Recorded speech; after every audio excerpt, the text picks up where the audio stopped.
Okay, hello. I think that we are live.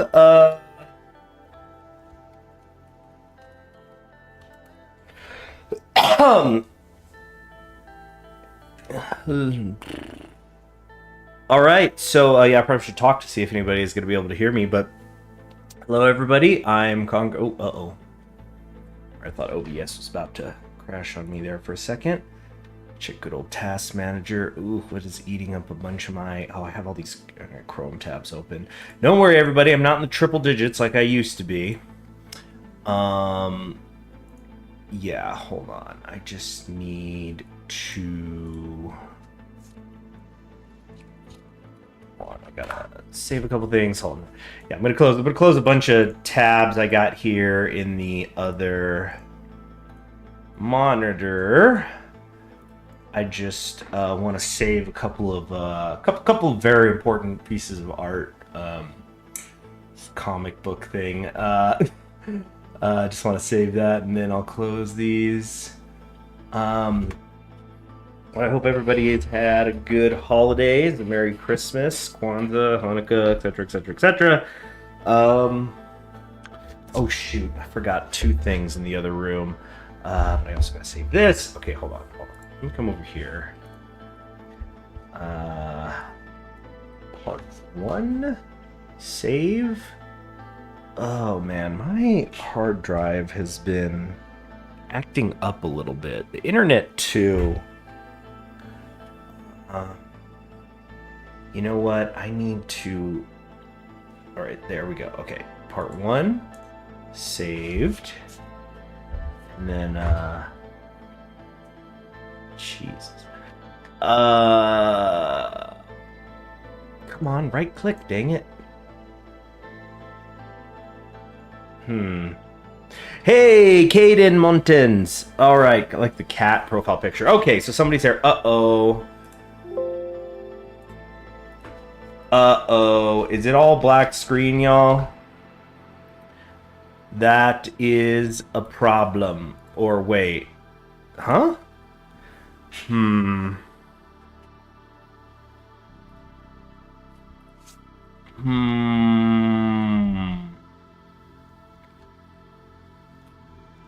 All right. Hello there, Caden. Okay, so since I now know things are working and we're not getting the black screen, I think that was just a problem on my end for a second. What we're going to just be doing is we're just going to be chatting here for a little bit while we wait for people to come in and vote and whatnot. So thanks for joining me. So I thought I'd just spend some time catching up with y'all. I've been having my time occupied with one thing or the other. Since, gosh, I'm trying to remember when was the last time I streamed. It might have been like in late October. We got Green Princely Federation. So yeah, there's been a lot of things delaying me, and I could talk about some of them. But in short, the thing that finally, I was always planning to come back, and then one thing or the other was delaying me. And then the final kick in the pants was I got the announcement that Kaiserreich had updated again, meaning that my save files were destroyed once again, but I had promised that I was going to do this Russia thing and the Japan thing, so we were just going to, and I'd said it 100 times, like, we'll just start over. Having said that, I have spent a lot of time, wait, what is this? Raids do precision strikes. Prison strikes, nuclear raids. Wow, that's got to be a new thing. Hello, Gluzman. Yeah, this demilitarized zone here in Aland. But what I've been working on a lot has been the future channel I'll be using here on YouTube. When and how soon that's going to happen is going to kind of depend on how my January goes. Because I've gotten a promotion at the job that I work at now, which is really good. But if I'm also hoping to hear back from this other job. It's like really good in a lot of ways, particularly financially.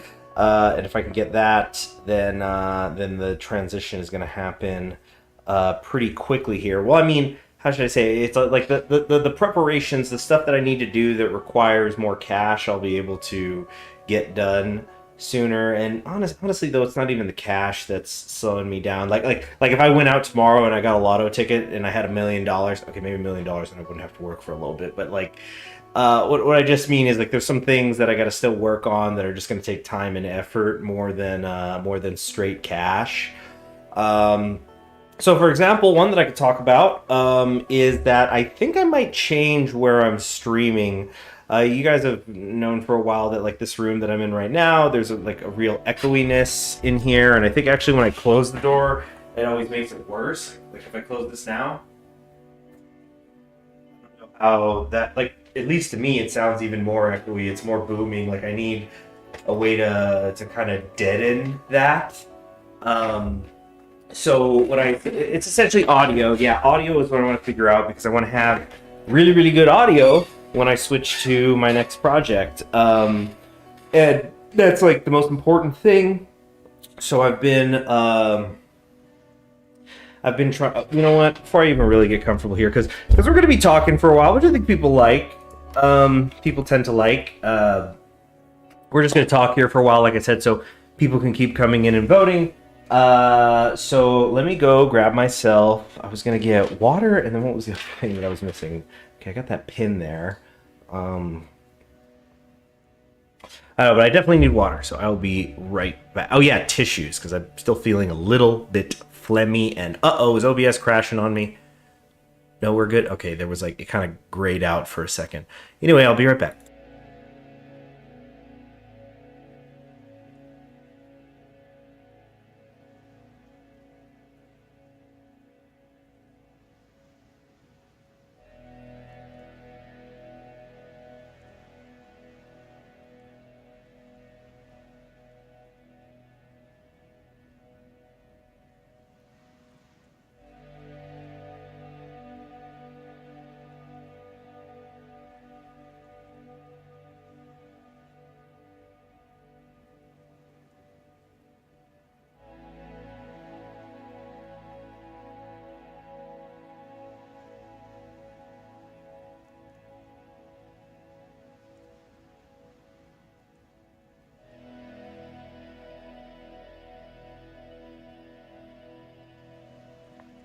All right, I'm back.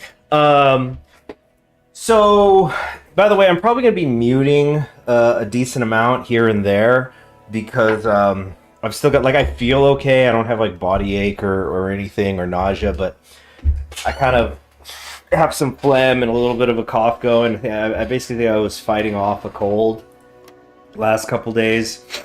So, if I'll try to tell you if I'm muting, but if I mute without warning, I probably had like a little bit of hacking cough or something I was getting rid of.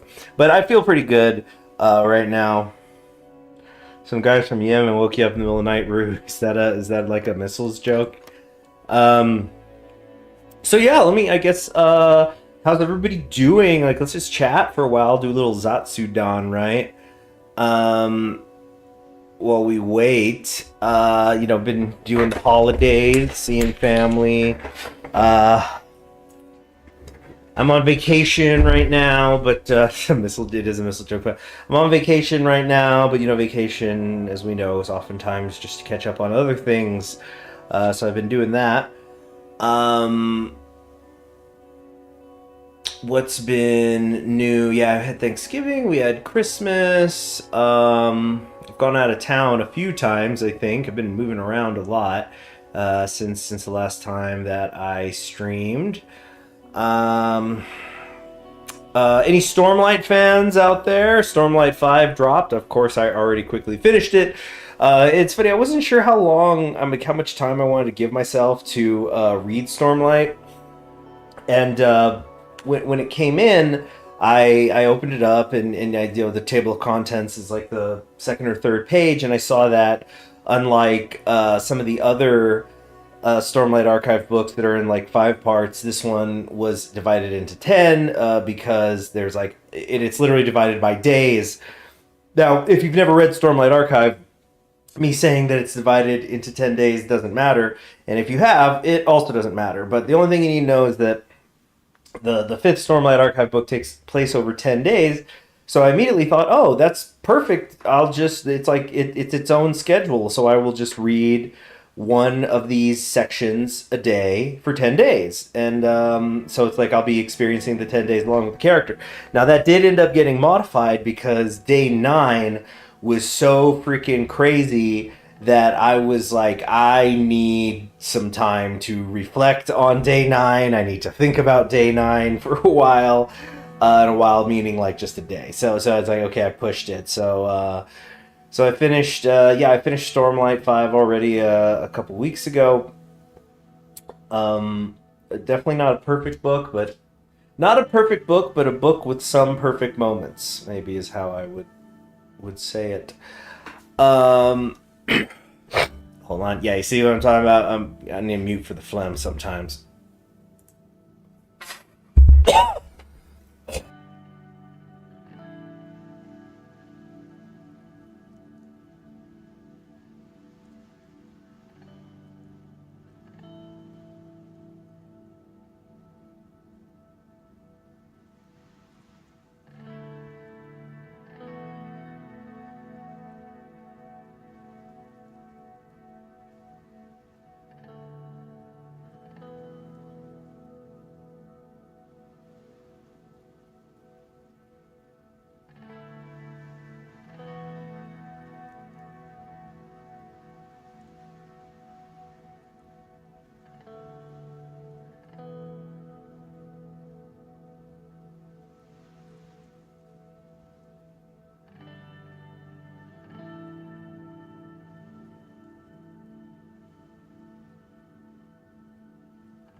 Okay, you see now, the problem is I'm now noticing OBS is having an issue where when I click it, it's sort of taking a minute to respond and then get right again. So like, if I try to mute myself again, it then will probably gray out and go not responding for a little bit. I think it's some issue with my hard drive, but it's not full.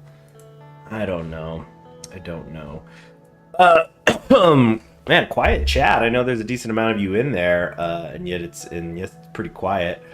What else has been going on? Saw War of the Rohirrim. I don't know if anyone else has checked that out yet. You know I had to do it. Lord of the Rings in theaters. Thank you very much. Had to go down there. What's this? I saw Spy Family Code White on Netflix Israel. The scene went on yet. Try Not to Poop is hilarious. Yeah. Spy Family is a really funny show because it's like, I mean, it's in the name, right? It's a spy thriller. But you've also got Anya, who's this, like, she's a child. Like, we can't be mean to her about how smart she is or isn't. She's a little child, and she's actually, I don't remember exactly the ratio, but isn't she also a couple years younger than they're claiming she is? Like, she had to be 5 years old to get in that academy, and they lied and said that she is 3, so they lied and said she was 5, or something like that. I don't know, when did I watch Spy Family? When did it first come out?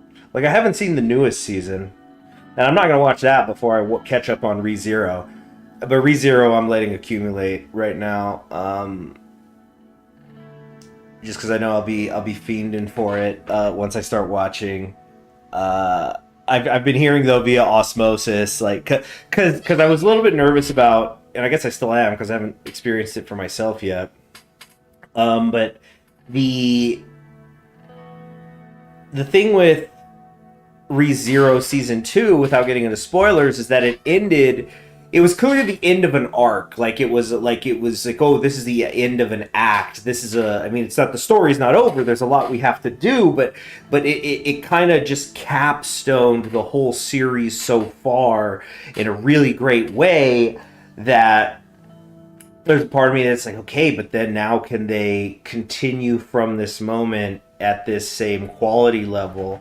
But what I've just been hearing via osmosis is that they are doing it, that it's going quite well.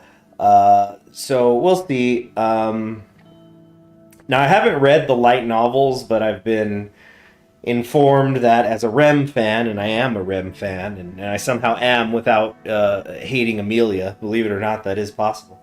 Um, that she's still not back in this arc. She's like apparently still in her coma, which really sucks. But you know, it'll just make it all the sweeter when she finally shows up again, and wakes up. Let's see, Guzman, you saw War of the Rohirrim Cinema. I love it.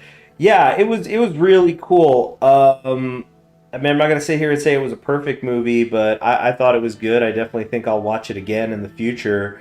Hey, Miche.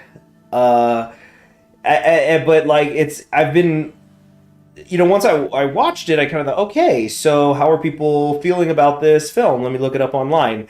And it's just the same shit as when the trailer dropped, or like it's just like, oh, is there a girl in my Lord of the Rings? Fuck that. And it just people being misogynistic, and also a lot of the times in such a way that you're like, oh, so you didn't actually watch the movie. You're just like, saw the trailer, went on to IMDb, gave it 0 stars. Wait, is IMDb yeah, IMDb. Went on that Rotten Tomatoes and let everybody know how much it sucked, even though I didn't watch it.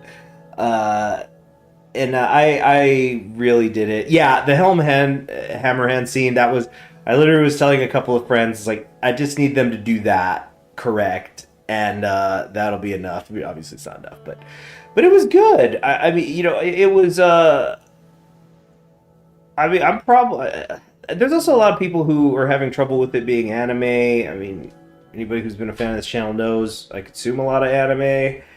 So that wasn't really an issue to me. It also, like, anime is a subgenre, so like, what does that mean? Certainly influenced more by, Miyazaki than freaking, I don't know.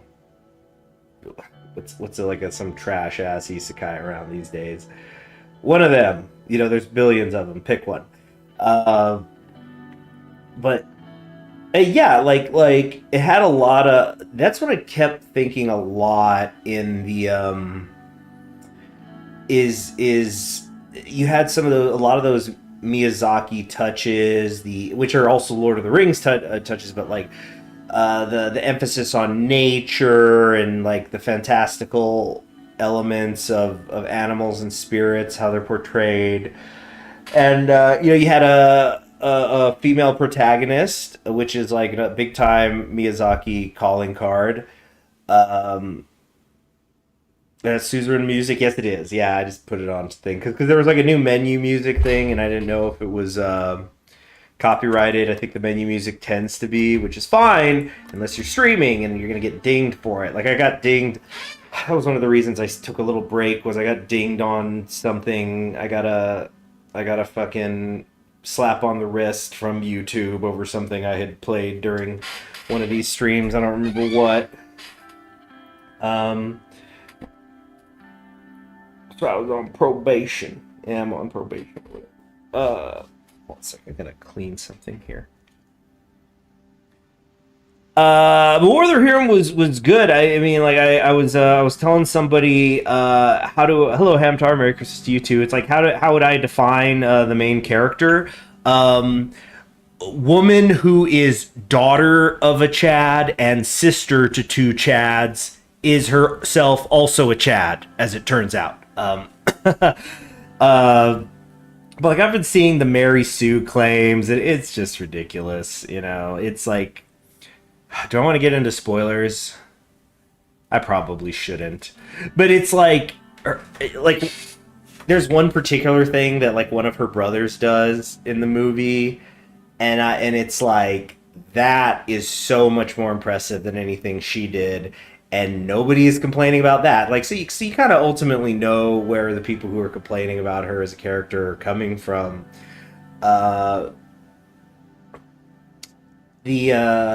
So yeah, enjoyable. Very enjoyable. Definitely will watch it in the future whenever it's like on Max or something. Wherever I can get my hands on it. So let's see. We're about like 20 minutes in. We're gonna keep talking for at least 25 more minutes, maybe more. Like I said, want people to keep being able to come in and vote.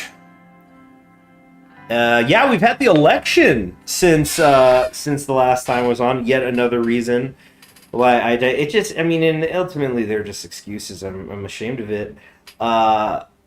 Yeah, she had to get saved so much. She was literally a damsel in distress more than once. Frankly, and you know what? There's flaws in the movie, and not all of them, but some of them I think can just be fixed by expanding on a couple of things here and there. So, geez, can you imagine the horror at these people who are like review bombing it, who haven't watched it anyway, if they heard me say like, yeah, I think it needs to be like half an hour longer, really. And it is my understanding that it did get rushed toward the end because of it was like a copyright legal thing. I don't know about all how that works.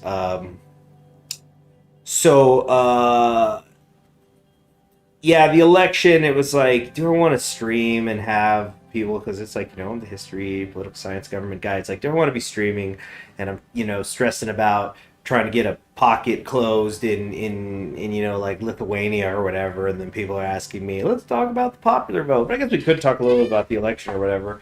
I mean, it was, did I even actually give my official predictions? It's been interesting to see the reveal. I think this election, this 2024 one, certainly, if nothing else, was the final nail in the coffin for people just believing polls. And I say that as somebody who was literally like trained on, when I was in university, how to do a lot of this stuff and use data and like actually professionally do polling. I'm not saying that that's going to go away at like, the political science level, the higher academic levels, but like it's just a general way of viewing political trends, at least in the immediate. I think it's pretty dead now. Cause like it was fascinating, and if y'all don't want me to talk about the election, just say so. A lot of people have been, but you see, that's one of the things that I was thinking about afterwards is like the enthusiasm levels when it came to the election, because it was one of those after the fact. Because I'm somebody, you guys know, I studied history and politics and government, and like a U.S. presidential election is my Super Bowl, right? Every 4 years, this is it's my sports. It's in a way like as an academic pursuit, and I probably overemphasize that really, just because you guys know I'm famously cagey with who I vote for. I never tell anyone who I vote for, not family, not friends, not anyone I'm banging, nothing. And as the years go by, people still bother me about it. So I've what I'm now doing, since people insist on still asking, is I've pivoted from just not saying to now I try to come up with silly answers. Like somebody would ask me, "Hey, who'd you vote for?" And I'm like, "I don't know. I went in there drunk. I just, everything was blurry, and I just clicked things until a paper came out, But so even somebody like me who's like super into elections and whatnot, I found myself like just not giving a shit about this particular election.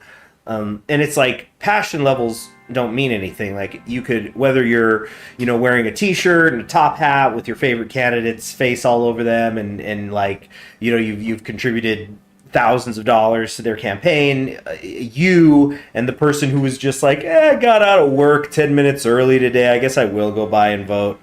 I'll think about it on the way there, who I want to vote for, and just or maybe just flip a coin while I'm in line. Like those two people, both their votes count the same.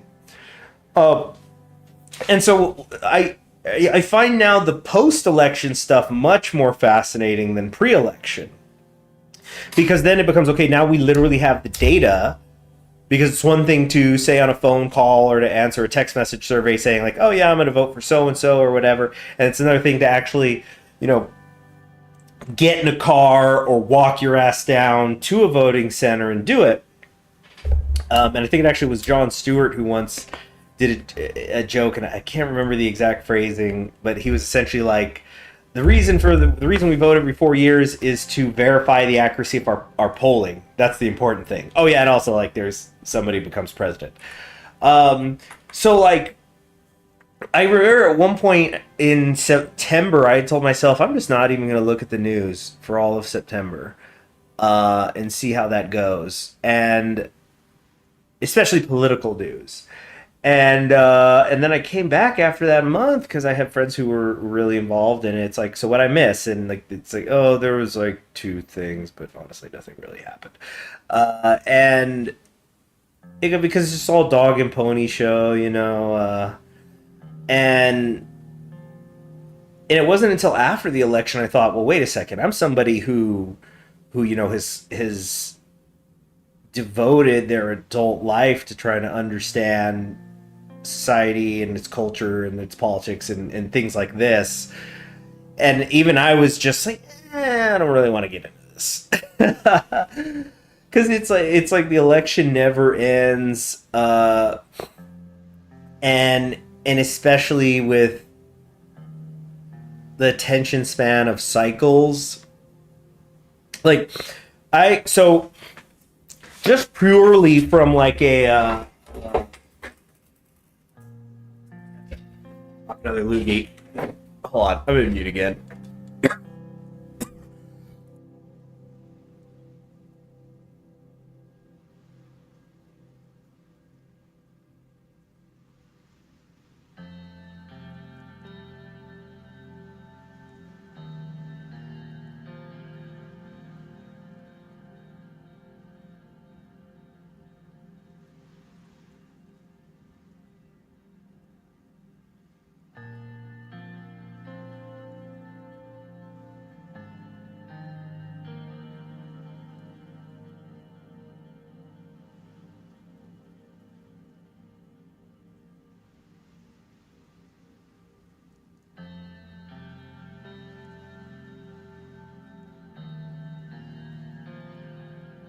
All right.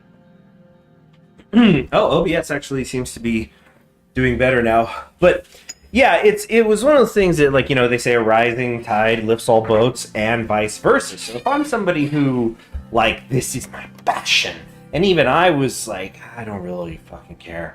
It's like, I mean, I know who I was going to vote for. I made my decisions. But it's like, okay, I know what my ballot's gonna look like. You can look up your ballots ahead of time. It's not like you go down there and it's a surprise. I'm like, okay, this is gonna be this, and this. Unless there's something I'm not aware of, I'm pretty sure that I'm locked in here. State and local and federal elections. So if I was somebody who was like unenthused and checking out, what about people who are normally unenthused and checking out? And then that plays out because I haven't checked the numbers recently, but what is it? There was like 15 million votes less votes for the Democratic presidential candidate in 2024 than in 2020. Let me check that real quick, actually. Presidential election results, 2020. Let's do 2024 presidential election results. Probably should say United States presidential election results. Okay. All right, so in 2020, we get a 66.6 turnout rate, which that's funny. Joe Biden gets 81.2 million votes. Donald Trump gets 74.2. Then turnout goes down to 63.9% this last year, and while there were, meaning like this year, not last year, like last month. So where Biden got 81.2 million votes, Harris gets 75 flat. Well, 75 million and like 9,000 and change. So there's like 6 million votes that just disappear from the Democratic side. I mean, they didn't disappear, but like people who stayed home, right?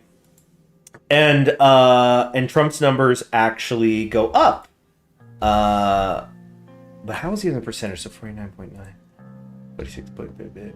Yeah, so he gets a greater percentage of the vote totally. He wins the popular vote, which was like really, really astounding because, you know, it's been almost a cliche. I mean, it's or almost a given, I should say, for the last several years, where people will say, "Oh, the Republicans will never win a popular vote in this generation," and that's been proven incorrect. First time they won the popular vote in 20 years. So I guess they didn't win it for a generation, you could say.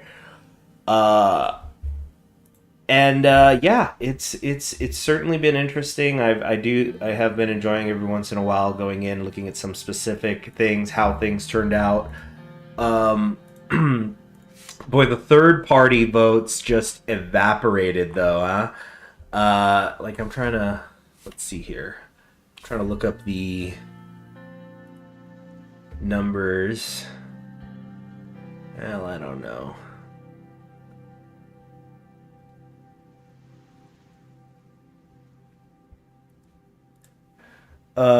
Tell me Trump won the popular 5 or 6 years ago. I wouldn't believe you. Yeah. Oh yeah, and we had that UK election.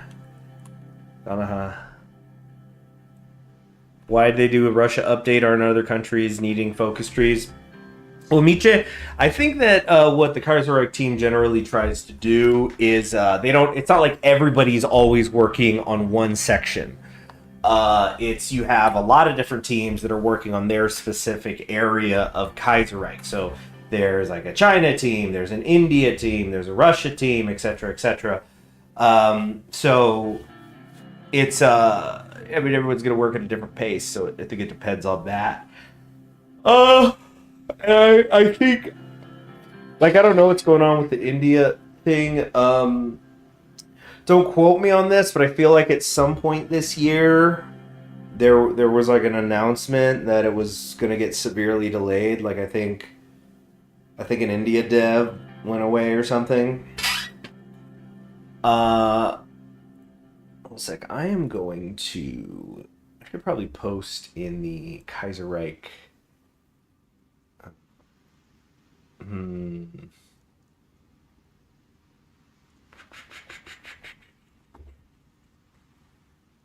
Where is the Kaiserreich Discord? Here it is.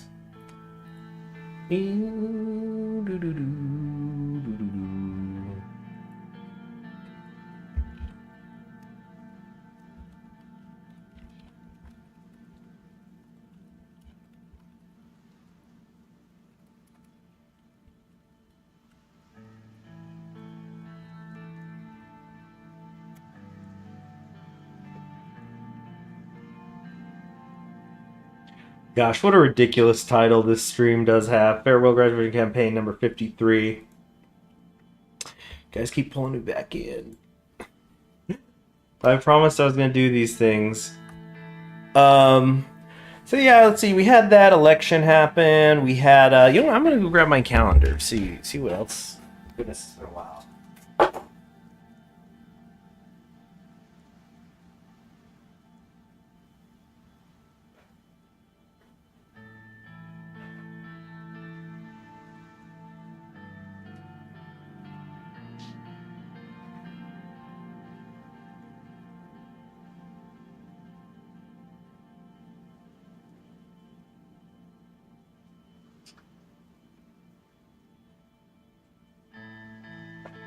Alright. Let's see. Yeah, man, November was freaking crazy. Concert, the talk, the freaking. Damn, there was so much. There was like a whole week in November that I didn't even get on my computer at all because I had my cousin staying with me for the holiday, and that was a whole bit of the thing. Ended up going out of town with him. In fact, it was on that weekend, found out the news of Fauna out there in Hull Alive. And dang, my feelings were so I saw the screenshot somebody took of the thumbnail she had on her channel, and you know, just saying, you know, announcement of the serious kind, and they're going, this one's gonna hurt. It's just, yeah, damn. I mean, Fauna, what a beloved character. Of course, she'll, you know, she's got her new persona, which incidentally, I had actually heard one of her, you know, her new persona. Should I say? Yeah, because she's still gonna be behind a VTuber face, so it's not like I'm doxing her. But she's now Lemon Leaf on YouTube in the same way that Amelia Watson went on to become Doobie. And then I heard the, I wasn't a fan of Aqua because how could I be? I don't speak Japanese. But her new persona hit 1 million subscribers in like 2 months, so she's doing just fine. But yeah, the Fauna one, I remember the next morning after I found out, I got recommended this one clipper who I'm subscribed to, but like he makes what he calls a Fauna yapping compilations, and yeah, that woman knows how to yap. There's do you see my holidays comment? Find pictures from this on Google. Oh, I wouldn't know where to. Hold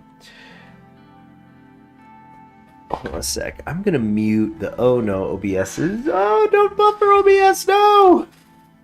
Uh-oh. Uh-oh. Problems on OBS again.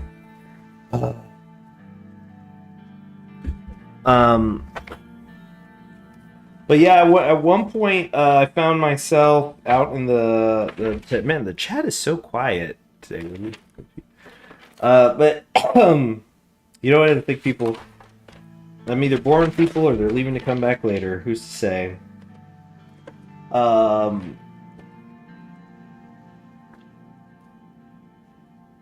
Holiday Muslim Crescent.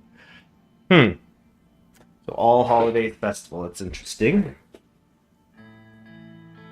Oh, I went to a Christmas thing. Where I live, it doesn't exactly snow, but I went to an event where they had like a fake snow ice machine thing there and a slide for the kids and whatnot. So that was neat. Gets a little bit in that holiday spirit. You're gonna hear a lighter sound, but obviously I'm not smoking because you hear me talking. It's weird ventriloquism. Instead, I'm using it to melt the heroin. No, I'm kidding. Oh yes, it has, Caden. It has. Yeah, it's just very rare. But yeah, that was neat and enjoying the Christmas seasonings. All the food. Oh my gosh, had a feast on Christmas.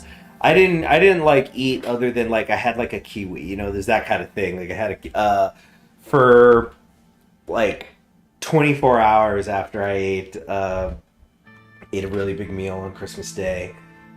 You know what's funny about the Christmas season? It's like, I guess it's the 12 days of Christmas thing. I personally always felt like the Christmas season in a way, it almost starts on Christmas. Because you're going into the new year, then into the holiday, everything's kind of a little bit more chilled out. You're usually on vacation, or you have like relatively little work to do. It's a little more relaxed. You picked up something on the Steam sale. That's the time you're playing it, right?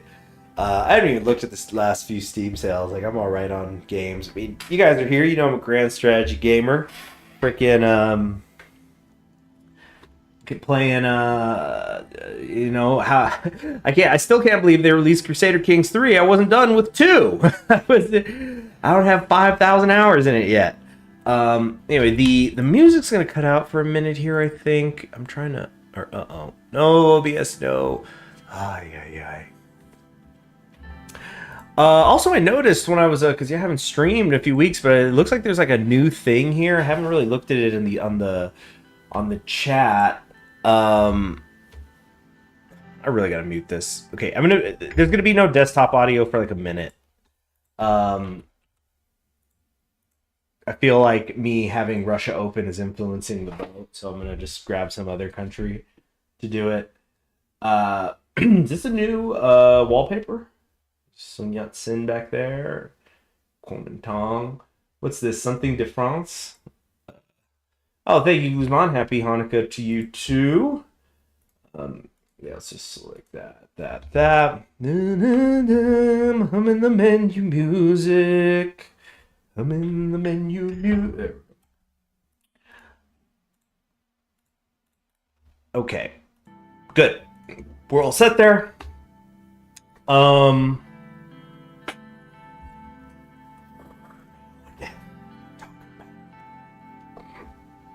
did I finish talking about the audio thing? So yeah, I don't know if I'm going to.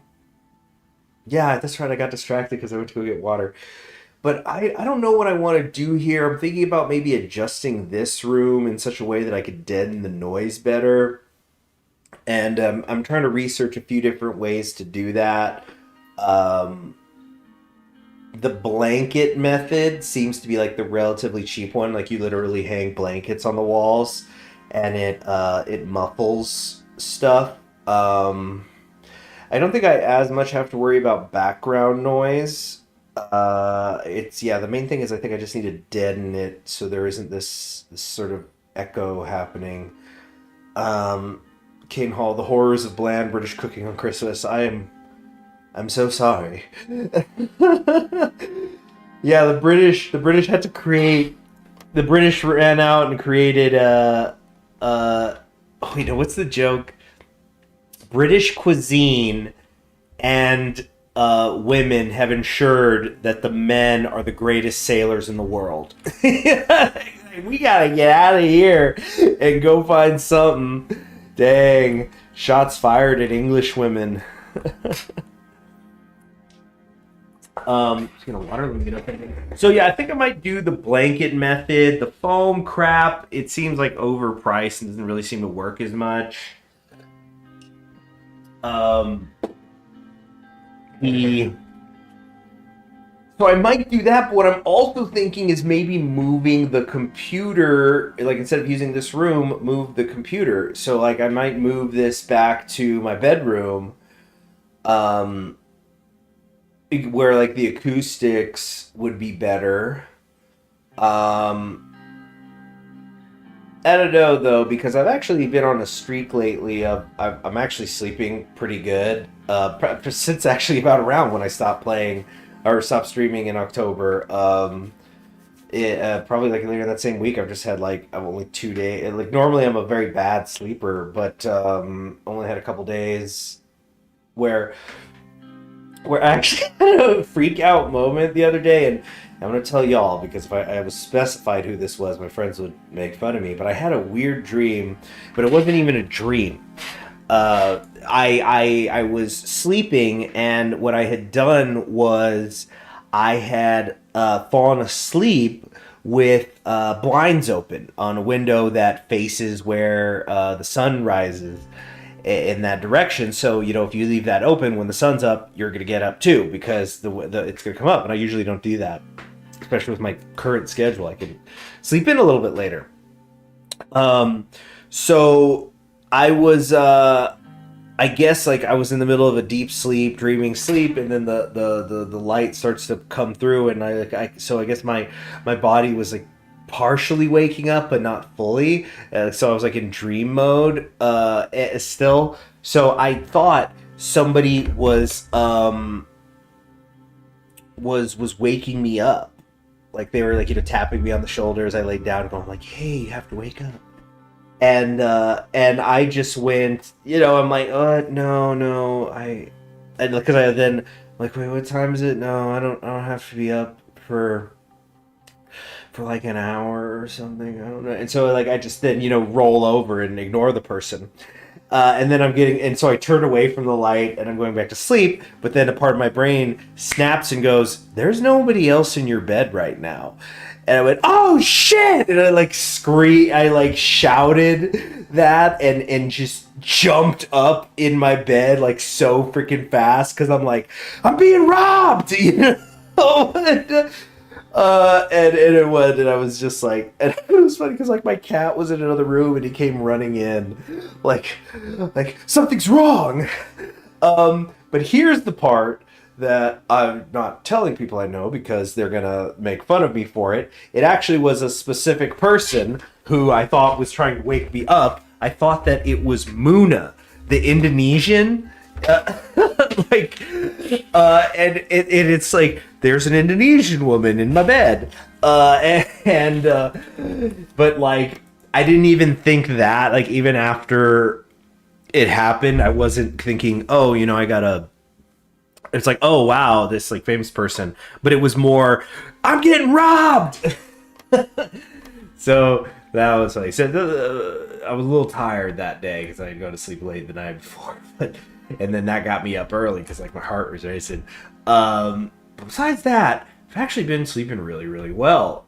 Where it's like, dang, is this streak gonna end?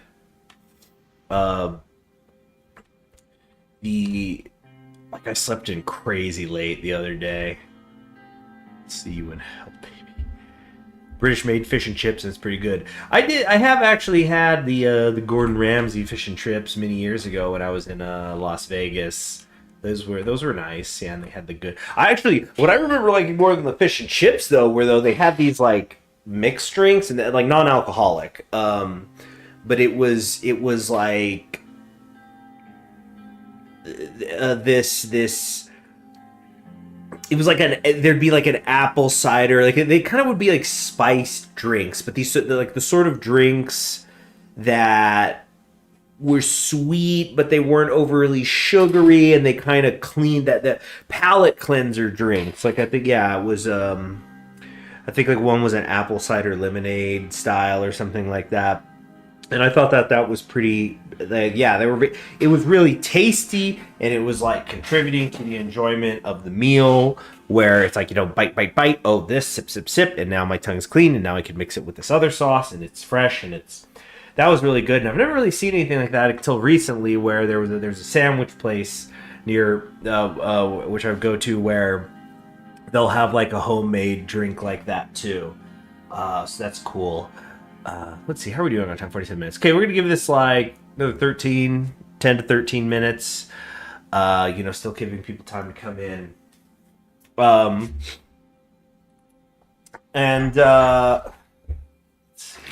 what else has been going on? Talk about War of the Rohirrim. Again, checking my calendar.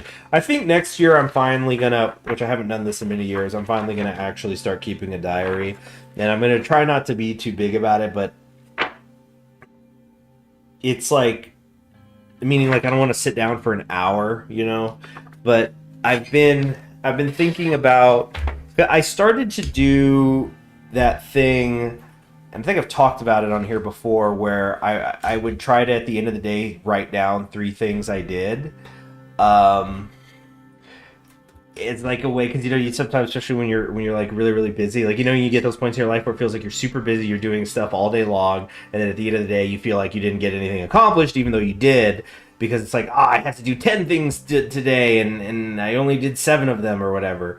So I started doing this thing where I would at the end of the day write down 3 things I got finished today, even if it was something like, I don't know, fixed the dryer or whatever, but then like it kind of gives you a few seconds to it, because it literally just takes a few seconds, but you just kind of, okay, I did get some shit done today. I got more to do tomorrow, but at least I got some shit done today. But yeah, I think I want to start writing it down more. I mean, like I probably should be I used to do that more. I kind of stopped in like 2016. Sleep good besides the Yemen guys. Yeah, those the Yemeni alarm clock bothering you. But also it's just kind of nice to go back and, I mean, you guys and me, I like history, but just go back and like, you can look at an old entry or something you did and like, oh yeah, I remember that. I remember that day doing those things. Speaking of which, I read a Cicero dialogue, which I was completely unfamiliar with and never read before. Because so I do have like a Penguin uh, Cicero book thing that's like like a lot of Penguin ancient sources. It's like a compilation of several things in one. Um, so it was like there's like a bunch of Cicero essays in there, and there was one that I hadn't read before called On Friendship, and it's fascinating because it's Cicero relating a night he was up chatting with his father-in-law and another guy after the father-in-law's best friend had died. Yeah, Lucky Plank says pirates. That's funny. Hold on a second, I gotta blow my nose. Oh shit! No, don't crash. Wait. Oh man. Wait a minute.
Okay, I'm back.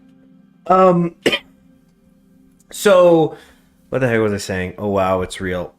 What's real? The United States Pirate Party. Yeah. Um. So yeah, just so the Cicero thing. So it's Cicero hanging out with his father-in-law and a friend, and the father-in-law's best friend just died, and so they just have a conversation about what is the meaning of friendship, what does it look like. But then here's what makes it extra interesting is because I mean it's Cicero writing it. He's this like pivotal figure at the end of the Roman Republic. But the man in question who died is I think it was Scipio Aemilianus, not Scipio Africanus, because that would have been a couple generations earlier. I'm talking about the one who was the grandson of Scipio Africanus, and he was the brother-in-law to the Gracchi brothers. Um, but it was just super. I thought it was a very very interesting primary source for that reason. I mean, it would be like, I mean, just like Aemilianus is this political figure that goes back, for thousands of years. He's just this enduring character in one of the great political dramas in human history, that being the fall of the Roman Republic, and then here you've got Cicero talking about just like when you're drinking around the fire after a funeral and talking, and it's a fascinating. It was a fascinating little essay. It wasn't very long either. Like I think like 30 pages. Is Africa named after him? No. Scipio Africanus was named that because he conquered parts of Africa, when he beat Carthage. And like, actually, I'm gonna go grab that. Yeah, because we're still trying to kill like 6 minutes. So let me actually go grab that book. So I think it. Oh shoot, because I took it. It should be back on my shelf now. All right, I'll be right back.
So yeah, I thought I had lost it because I had taken it with me out of town.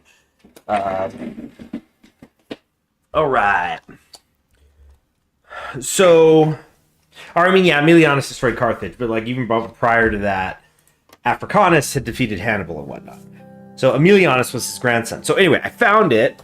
So the name of the essay that I was talking about, it's just called It's called Laelius on Friendship. So the thing with Cicero, for those of you who don't know, is Cicero is always held up as like the greatest orator, writer, poet of his age, and but in this particular dialogue, he makes really clear at the beginning that like this is not me. This is what my father-in-law said. And oh no, it wasn't his father-in-law, it was his friend's father-in-law. But it was like, these are the words of somebody else. So like, yeah, it opens here, it says, Quintus Muselius Scaevola the Augur used to call on his abundant memory to tell many excellent stories about his father-in-law, Gaius Laelius. And whenever he mentioned him, he invariably spoke of Laelius the Wise. So this was somebody who was an augur, a priest essentially, and this priest would talk about their father-in-law as like being the one. And so it was, yeah, after Emilianus died that it talked about that. And you know, there's even a reference somewhere to the Gracchi brothers. Well, the Rome Cinematic Universe, man. But like, there was just so many amazing. I mean, it's Cicero. He writes amazing. That's what he does in it. And like, but there was one single moment, and I guess he's relaying somebody else's words, not Cicero's words, but I'm like, there's a lot of wisdom in this, and that line right there is fucking ignorant, you know? But I mean, it's somebody talking after the funeral of their best friend. They're not really gonna, you know, be totally rational. But they're talking about like how Scipio was so amazing, and he, you know, defeated Carthage and stuff. And it says here, by overthrowing two cities, the two deadliest foes of this empire of ours, which I think it's interesting. Again, this is during the Republic, right? But he does say empire. Those things aren't exclusive to each other.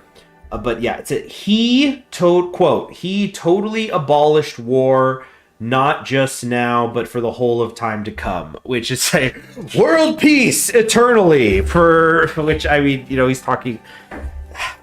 It was just, it stood out. That particular line kind of stood out to me. But I'll give him that, you know, it's an emotional thing. But like, what else has we got here? Oh man, I really cracked the spine on this. I hate doing that because now it's gonna fall apart there. But like, yeah, there's another line in here where the father-in-law says, "It is my greatest desire that future generation," because he's talking about what are the greatest pairs of friends in history. such as Theseus and Pirithous, Achilles and Patroclus. I know some of you are saying lovers. It's like, oh, I'm sorry. Can lovers not be best friends? So like, I don't want to live in that world. Anyway, Orestes and Pleiades, Damon and Phintius. So he says, it is my greatest desire that future generations will add the friendship of Scipio and Lanius to this small number. And I thought, like, this was written 2,000 years ago, and I'm writing it, and I'm reading it now, so, I mean, it's kind of working. Here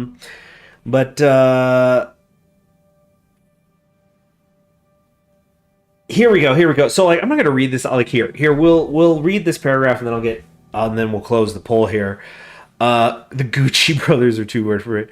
You mean the as opposed to the Gracchi brothers. But like, I'll just to give you an example of one paragraph of this essay from Cicero.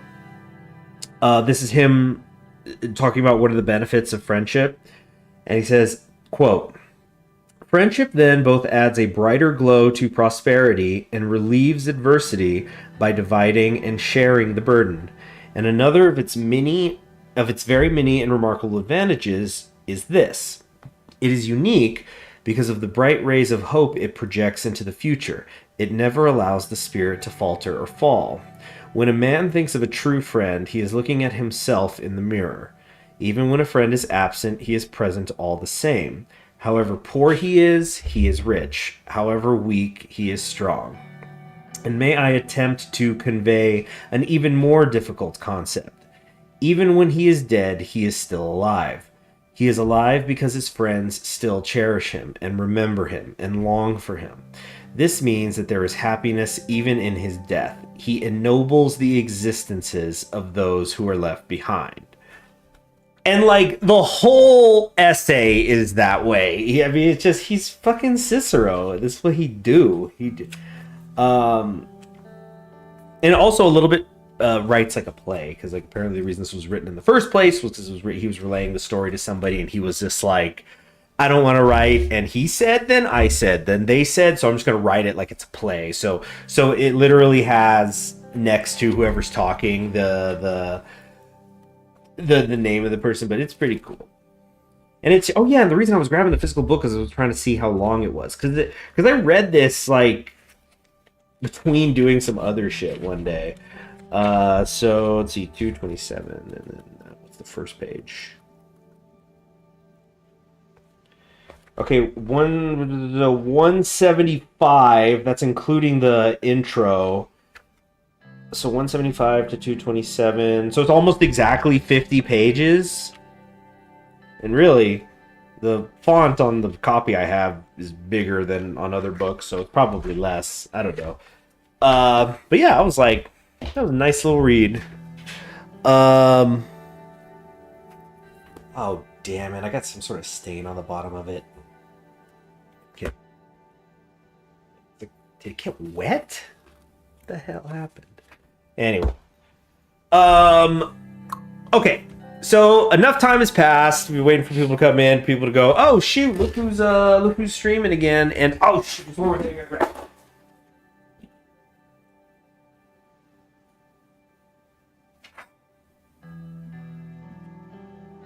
Okay, I'm back. Alright, one more thing. Yeah. Okay. Let's close the poll and see who won at 1 hour and 5 minutes of streaming. Who got it? Russia or Japan? It is Russia with 64% of the vote. Yes, I did hear about Space Marine 2. That looks awesome. It looks extremely, Gears of War pilled. Love that. But there is no way my graphics card can handle that game. I haven't overclocked it yet. I probably should. I need to overclock everything. I've been working this PC. I've had this PC for 8 years now. Still trucking along with a graphics card that only has 3 digits, and people people act like, I don't know, they just heard me say I cook rats for dinner when they find out what I've got. That's how people act when they hear somebody say, oh, you're still doing a 1080. oh no, and it's like, dang, I'm lower than that. Uh, but I haven't overclocked it yet, so get that final overdrive. So yeah, with 64% of the vote, people want me to do the Russia update. So here's where, yeah, we're gonna do that. I'm gonna mute the desktop audio again for a moment. Exit to menu. So I think this is actually really fitting. That there's been an update, and apparently it's a very major overhaul on Russia, and I'm sure it's going to be great. Russia always moves from strength to strength when it comes to its development. It's always been good. It's like it was the first Kaiserreich Nation I ever played, not on stream, but like personally. Like I went, oh well, let me check this mod out. I don't know. I guess I'll play Russia or something. I didn't even really think about it because I was like, I don't want to play America yet. See the little emotion things. But like, yeah, I played Russia in Kaiserreich so long ago that I still remember when Siberia could break away and become independent. So yeah, it's Zvikov's in charge these days, and as I was saying, it moves from strength to strength. Hold on, let me make sure that we're on completely randomized mode. So here, just reset, apply. But I had no idea what was going on. Yeah, the face he's making, that not very serious. It looks like that funny, like, it's time to make a funny face, with the wedding or whatever, and somebody does this one. We'll talk about Zvinkov when we're in there. I really want to get that biography in English that got written on him recently. I'm curious about it. Maybe if I could find it in a library somewhere. But no, we're not necessarily going to do Zvinkov, and I know there's this thing here, but so I had no idea what I was doing with Russia, and it went terrible. I mean, that's part of playing Kaiserreich is you mess up and you restart. That's grand strategy games in general. And so what I'm just gonna do is we're gonna run this completely blind. I'm not gonna I know that there's path guides and we could reveal the spoilers and whatnot. I'm not gonna do it. And you know what? If things collapse, we just reset it. We just restart it. And it's fine. We're exploring. I mean, this has always been about the guides. And it's fun. I mean, there's so much replayability to it. Like, you know what? I saw some freaking... It was like... Where was it? On YouTube? You know how they have the YouTube polls? And it was like a gaming channel, and they had this... They were like, what games, in your opinion, have the most replayability? Sorry, that was a bit of a cacophony there. And it was, I think it was like RPG games, first-person shooter games, strategy games, and something else. They're all games that people you can make multiple characters of, and so you can like have something that's mechanically the same, but you play it over and over again for different experience. And like, obviously, I'm gonna say strategy games, but like when I voted on it, it was like 2% of the vote, and RPGs were like 70%. But like, how are strategy games? I mean, the joke with it all, like Crusader Kings 2 and stuff, is like these games you gotta dump 500 hours in before you even know if you like them or not, because you're still learning how to play them. So you can but it's okay. But like, that's one of the things I've always loved about it is is how there is this infinite replayability. Like, or even the failures are very fun. And you hopefully learn from them. Now, once you start going for a specific goal and you can't do it and you can fail again, it's just kind of on you. I mean, Lord knows, like, one of my great regrets from this channel was never getting a win as the Changelings in Equestria at War. Because, like, every year I'd try, every year couldn't do it. That could become frustrating, but it's like what I'm saying, if we die here, whatevs. All right. So I've also see we've gotten to the double-digit viewers. Yeah, it turns out I just had to let people in the Kaiserreich Discord know what up. Yeah, the Victoria 2 spreadsheets. Well, that's sort of the thing that is. If Aristophanes wrote play in modern day, all the dumb chads would call him woke in an SJW. Hey, we gotta stop this Chad nerd divide, man. We gotta work together. All right. That's what Lord of the Rings gets right. You know, it's for nerds and for Chads, because it's like there's all this lore for the nerds, but there's like Chads like doing, being super awesome and like fighting monsters and whatnot. It's like they're like it's like Adolin in frickin' Stormlight Archive. I see so many people like, oh, I want him to become a Radiant. I want him to get this and that or whatever. And it's like, no. He's so cool because he's like one of the best fighters on the planet, and he hangs with the people who do magic. And yeah, he's got the shard blade, whatever. Yeah, but it's like he's you gotta have that Batman or Captain America, the person who's like, nah, I'm not on the juice, I'm just that damn good. And yeah. We need that. Lord of the Rings is good at making that character. Adolin definitely would. Oh, I don't know. Adolin in book 5, he was pretty fucking awesome. Just gonna say first Stormlight, by the way. I won't get into spoilers for people who haven't caught up yet, but it's yeah, he's the shit. And what I like it is they do it like you could tell his D&D character sheet. They dumped wisdom. I mean, maybe dumped intelligence. He's illiterate, right? Isn't what is it? Yeah, it's intelligence 6. You're illiterate or whatever. So like he definitely is a guy who like negotiated with the DM. Like, yeah, I know that the rules say I can't have my score lower than 8, but pretty please. the and the DM was like, fine, you're 6th level, you're illiterate. Should I read Brandon Sanderson? I think so. Kind of he's got lots of different genres. I think you need to find a genre. What genre do you want, and read that? Because like you want to see how he does a big old epic fantasy. Stormlight's the way to go. But I always hear praise for Mistborn for being fantasy, but a little bit more grounded, a little bit more street level, a little bit more like what's the what if Ocean's 11 was a fantasy series, something like that.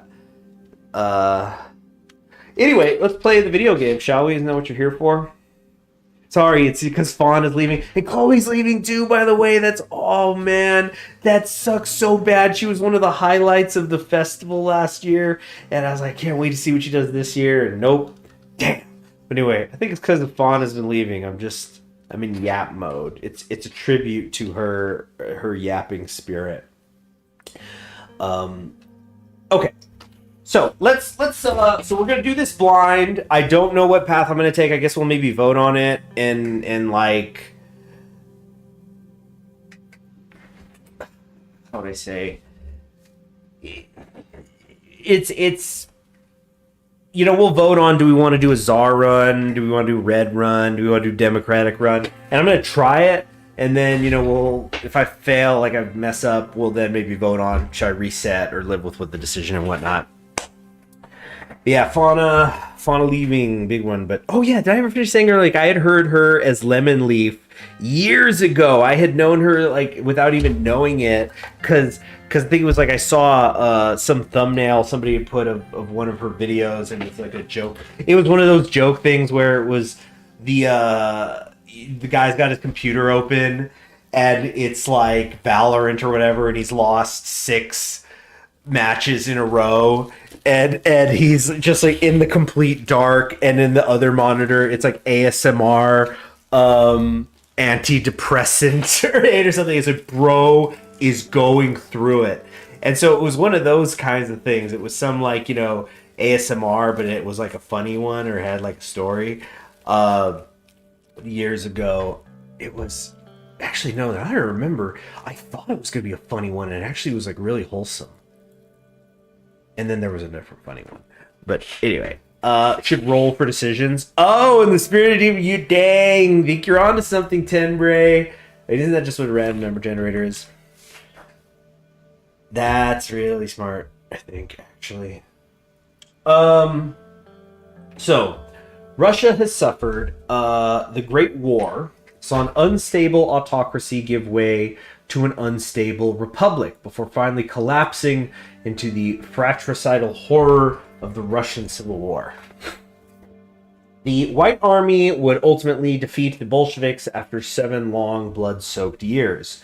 The new republic was mutilated, having lost a third of its population and half of her industry in the Treaty of Brest-Litovsk, with even more destruction caused by the Civil War. The wartime hierarchy of General Levar Kornilov and Admiral Alexander Kolchak gave way to a civilian government in the Constitution of 1922, which created the Russian Democratic Federative Republic. The military would maintain their pervasive influence, with Kornilov remaining as the de facto most powerful man of the Republic. But still, Russia was more free and hopeful than she had ever been. What followed was a decade of liberal rule by the Constitutional Democrats, the Cadets, and the Socialist Revolutionary Essers. Much was done to improve the livelihood of the common Russian, but idealism and good intentions could only carry one so far. Just as Russia was recovering, the economic shock of 1925 forced Russia to grant even more economic rights to Germany. In the Vilnius Agreement, while the economy was growing, it was unstable and unequal. The Fengtian conflict in 1928, a railway dispute turned into a small war in Manchuria, ended in disappointment and failure. The ultranationalist SZRS was making electoral gains, and the specter of a complete collapse of order prompted the New Year's Putsch of 1929 by General Vasily Boldriev, which ended in failure, and despite good intentions, only became another blow against Russian democracy. The terrible years of the early 1930s saw economic turmoil and political violence, culminating in the rise of Boris Viktorovich Savinkov and Svobodniks and his Svobodniks in the 1934 election. Okay, so I think that is a new lore that there was this attempted. There's the 1920s coup, so it's like the parallel to like the beer hall putsch and just like the other coup attempts in the Weimar Republic. I don't remember if because I think I skimmed one of the reports for when the Russia update was happening, but obviously I wasn't following that too closely, or wouldn't have been taken so off guard when I get the notification on my phone saying, "Hey, your save file just got fucked." Yeah. So something like that.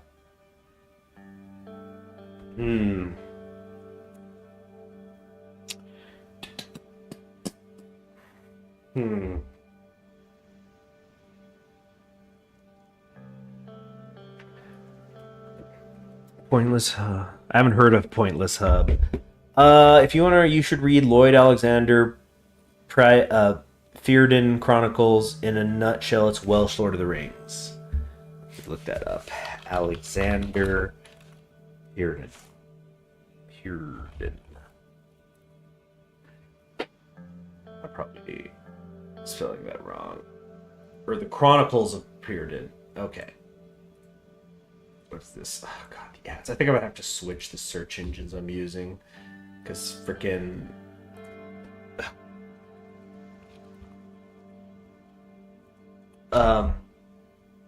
I usually use Ecosia because I like its image search results, but they've been doing like this sponsored thing where it's the first few are sponsored, the top results. And it's just like annoying because you gotta scroll down to get to actually kind of useful stuff. All right. So okay, for the last 2 years, so Savinkov, the current leader, he's been there for 2 years. It's like a weird, this Mr. Bean ass pose. Anyway, for the last 2 years, Russian democracy has been fighting a desperate fight like the volunteer army in the steppe of Kuban. Rallied around Viktor Chernov and wait, what? No, that's the general Viktor Chernov. Okay, I was like, Chernov, how's he alive? But I'm because I was thinking of Anton Chekhov, the author, for a second, and I was like, didn't he? Yeah, how freaking old would he be? Okay, so I'm looking it up. Chekhov in real life was born in 1860. So I guess, but he died in 1904, so he'd been dead for quite a while. But let's see, 1860. So he would be 76, right? He'd be 76 years old now. So what we need to do is we need to create an earlier point of departure moment in Kaiserreich. So it's Chekhov doesn't die because he got sick of something. Let me look at this up real quick. Death. Yeah, tuberculosis. Tuberculosis got him. Man, that's what happens. That's what happened in that time. Now tuberculosis is like a... Yeah, what even are the rates of it? I'm talking about like terminal. I'm gonna look this up real quick. Historically known consumption. 10% of infections proceed to active disease. If untreated, kill about half of those infected. So it's like 5%. Okay. Okay. I'm just gonna look up TB death rate in the United States.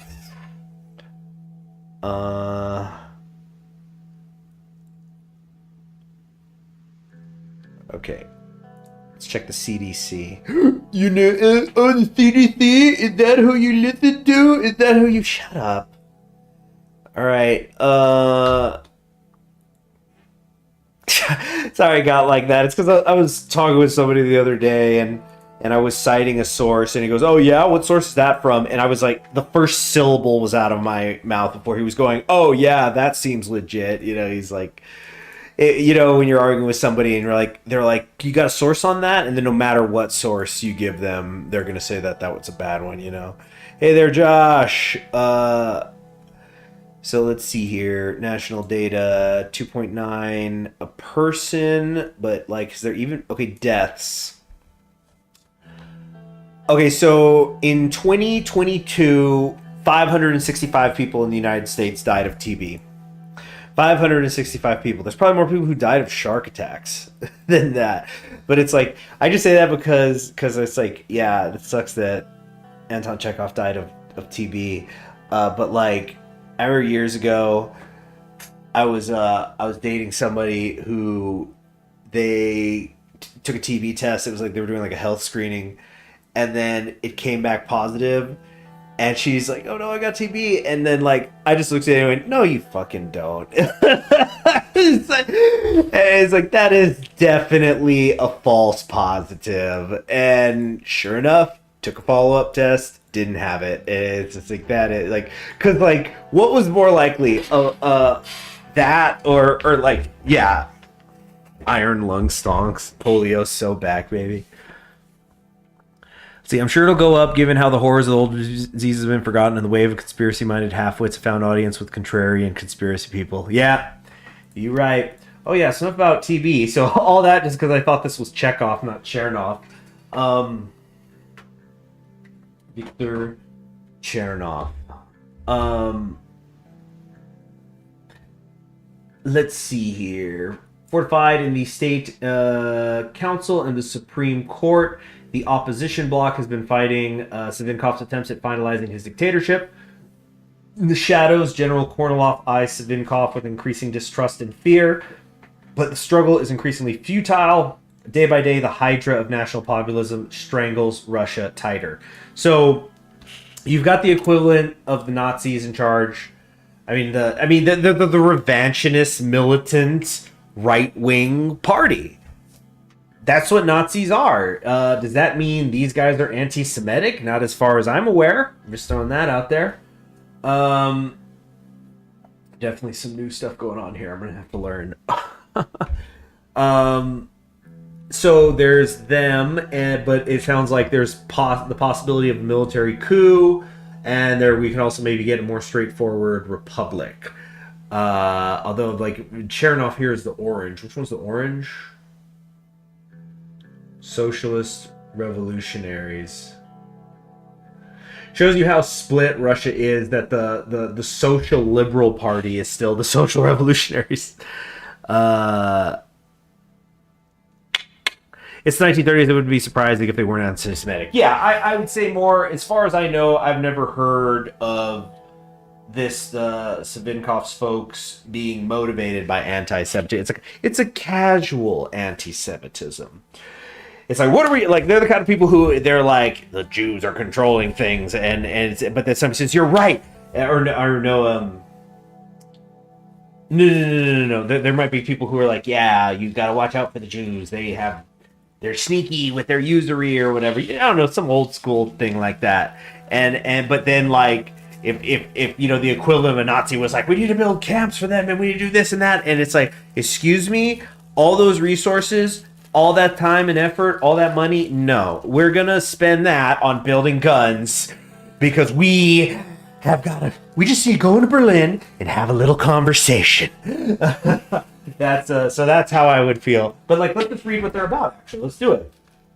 So it says here that Savinkov's group is the Soyuz Vashkiti Rodini I Svobodi, the Union for the Defense of the Motherland and Freedom. Quote, exceptional people are needed. People who are imbued with love of Russia, who understand the practical needs of the national revolution. Such people will not be swayed by those who oppose their truth and their faith. A time has arrived when we must impose our will and our truth upon others by force. They're living their truth. They're just going to impose that truth on people.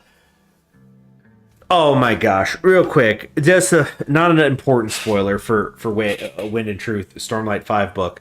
I just want to say that the thing that seriously mars that book, I think of it, it's like, imagine you were looking at a classic painting, the Mona Lisa or whatever, but then there was just like a knife slit through it where you're just like, oh man, I mean, that hasn't destroyed the painting, but that just fucked it up. And it like draws attention to itself. The use of modern vernacular is out of hand in that book, and there's a part where I think it's like they say live your truth or live our truth. And it's just, that actually was really cringy.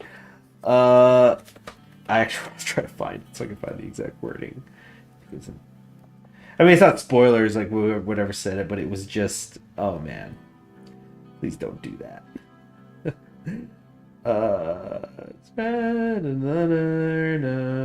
Ghost Blood. Flashback chapter, it's not gonna be there. I don't know. It was just, whatever. Yeah, we'll be playing a video game. Oh, you're gonna rush for me to finish, and I have to leave. All right, so that's what these guys are. They're not a mere political party, but a movement, wild and dynamic, riding the tide of history behind its founder and its self-proclaimed revolutionary product, the Vzod of the Russians, Boris Savinkov.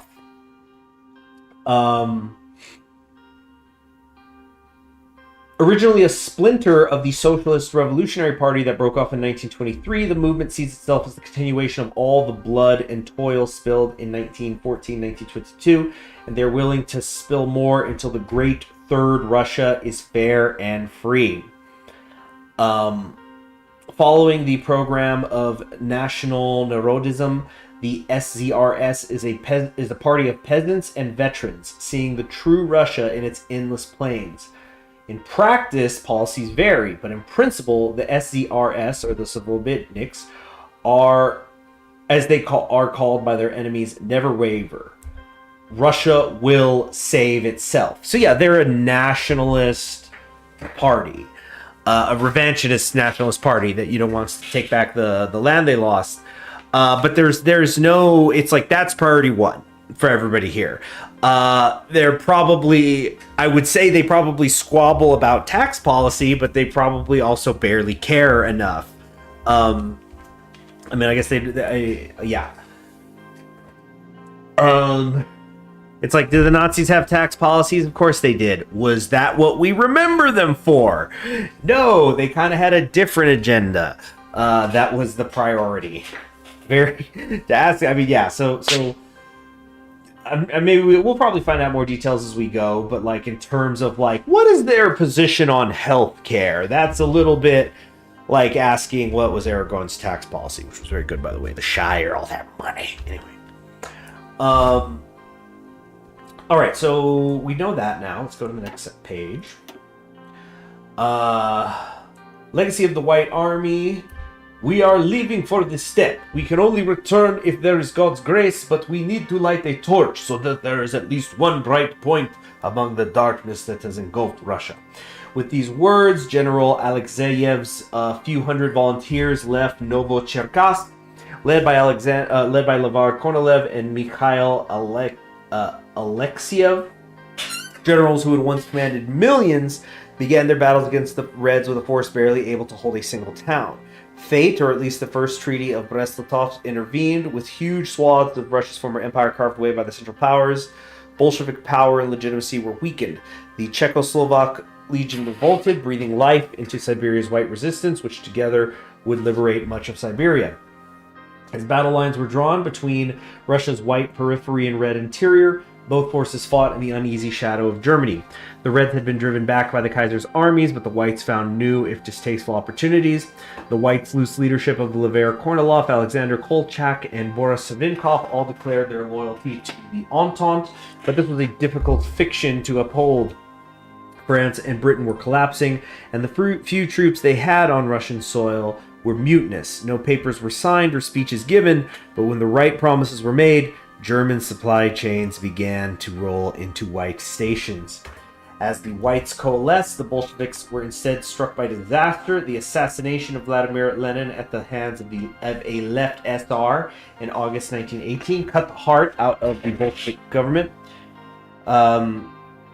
Meanwhile, White counteroffensives in 1919 succeeded in linking many of the disparate fronts.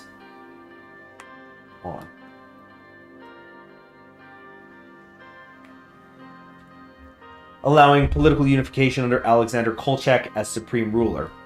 Increasingly demoralized, starving, and beset by peasant revolts, the noose would tighten around the Bolsheviks before finally closing at the dawn of 1921. As the last Bolshevik ship steamed from Arkhangelsk, the victorious Whites were met with a final degradation, the signing of a second Treaty of Brest-Litovsk. Even victorious, Russia was left mutilated and indebted. We won, and yet we still lost. Okay, on the way to a third Russia. Given the cruelty of Brest-Litovsk, or perhaps BL we should say, gotta watch out for that BL. What do you mean that means something different? Let's see here. Opposition to it was fierce from the moment it was signed. Among the most vocal critics of the peace was Boris Savinkov, leader of the Union for the Defense of the Motherland and Freedom, or simply the SZRS. Caesars, I'll probably call them the Scissors, because I like Kill a Kill, you know. Might be due for a rewatch of that. I'm like always saying that, but like, there's other good stuff, but dang, it's so good. Founded as an anti-Bolshevik resistance group in 1918, the SCRS would rejoin the SRs at the Civil War's end before breaking off as an ultra-nationalist political party in 1924. Ferociously anti-German, the SCRS, or Svobodniks, drew their support from peasant students and junior officers, but they remained a minor party. Savinkov's fortunes would soon change. The national catastrophes of the 1926 Vilnius Agreement and the war for the Chinese Eastern Railway in 1928 provided the perfect fuel for the Svobodniks. The Svobodnik combat squads took law into their own hands, attacking those with communist or Germanophile sympathies, driving Russia into an escalating orgy of political violence and even an attempted uprising by the peasants of Tambov. The government crackdown led to even more unrest until it culminated in a great electoral victory of the far right, the Scissors, and the anti-monarchist SOR in the 1934 elections. The Scissors flaunts their hate for democracy. To them, what so many Russian heroes fought and died for has been squandered by traitorous liberals and socialists, a sentiment that many veterans have come to share. The Svobodniks venerate militarism, nationalism, and violence. As Zod Zvinkov wrote, exceptional people Knights of terror are needed. People who are imbued by love of Russia and the indomitable will to shape Russia and ultimately world history. This near messianic faith in Russia's great fate, the third Russia, is what makes any means allowed, all morals irrelevant. The Russian Republic is already built on millions of graves. What are a few more drops of blood in the ocean? It's setting the scene. Like this is like whenever you play any of the Russias in the New Order, where you're just like, even though Germany's got nukes, you start the war, and then even when Germany's like, look, you can have back the old land, but you step a fucking foot in Germany and we're firing them for real. And it's just like, and yeah, you'll have the ones who are like, the nukes have been priced in, go. The like Ulm Square, it's just like, we've been building the bunkers. This sounds like a stable form of government. I'd trust them with my life. Yeah, good, because you're going to. Yeah, built on millions of graves. What's a few more drops of blood in the ocean? Yeah. I mean, like, when... that 1917 to 1922 period, like, in our own real timeline, the World War One and the Russian Civil War, two of, like, the top 10... bloodiest conflicts in human history. Oh yeah, and then World War II is just around the corner. It is yeah. Sounds like a stable form of government. I trust them with my life. After hearing that, that is like, I'm imagining somebody needs to do like God, I'm gonna cuss and I'm gonna get demonetized, whatever, but like needs to do a redraw of that comic, or maybe I should just do it. But it's Savinkov, the comic where the guy's going like, and the other thing about Warhammer is blah blah blah blah blah, and then the girl is got her elbow on the table and her hand on her cheek, and she's like swooning and going, he's such a nerd, God, I want to choke on his cock. Yeah, and the pandemic too, the Spanish flu hit too, but like you need to have that where it's Savinkov saying,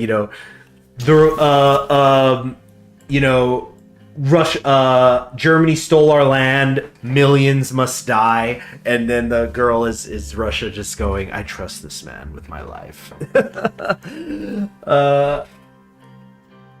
Alright. Wait, is there still another one of these to read? Peace and bread. You know what? Quick lunch break, I'm just going to warm up something, and I'll be back in less than 5.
All right, I'm back. Got a bowl of food here.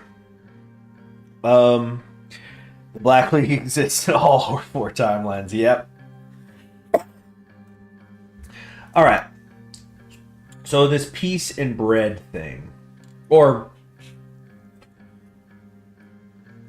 let's see, yeah, because this needs to cool off here for a second. So I'll read it, and then I'll maybe make a poll asking you guys kind of generally what path you think we should be taking.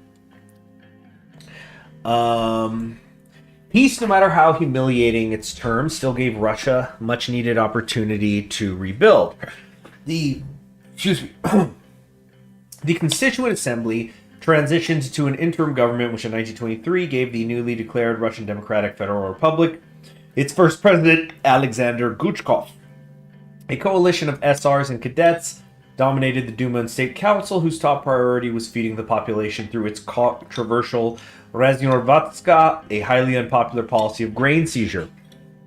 As the threat of famine declined, economic recovery turned instead to land reform and foreign investment under Minister Ivan Mikhailov. The new economic reform achieved strong early results, but poor oversight of the land reform and the sudden collapse of the American economy in the 1925 Wall Street crash left Russia reeling. Okay, let me eat a little food here. Oh, yeah.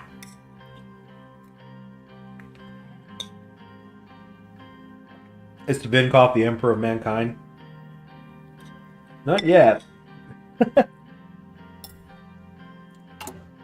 I'm just saying, this face ain't doing it. We can remove him. He's a Nietzschean type of man, amoral, clever, and cynical. Oh my gosh. Oh, I gotta read that. Let me eat more of this.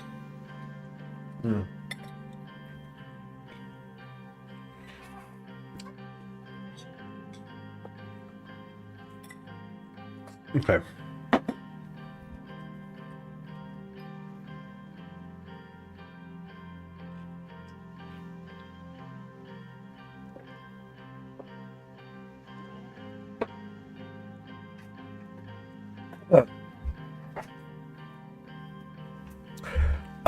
Next paragraph.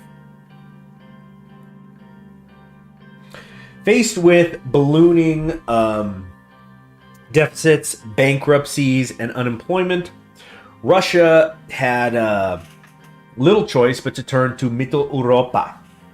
The German-Russian Trade and Credit Agreement, better known as the Vilnius Agreement, was signed on April 11th, 1926. Typo! After months of negotiation, Germany granted a 500 million mark loan to Russia with options for further credit. Like, sure, you can get deeper in debt to us if you like. I'm sorry, but with like a German accent. In return for most favored nation trade status and vast concessions to German industry. Paired with the mass selling of national land and further grain seizures, the Vilnius Agreement allowed the SR cadet government to save Russia's economy, but at a terrible price. Flush with German cash, Russia would stumble back to her feet as both Minister Mikhailov and his successor Pavel Berekshin had resigned.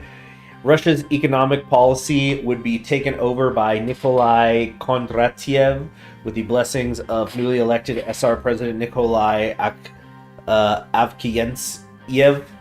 Kondratyev deepened trade links abroad, but domestic attempts at subsidizing national industry and improving the lot of the peasantry largely failed for lack of political will and the pervasiveness of German economic influence.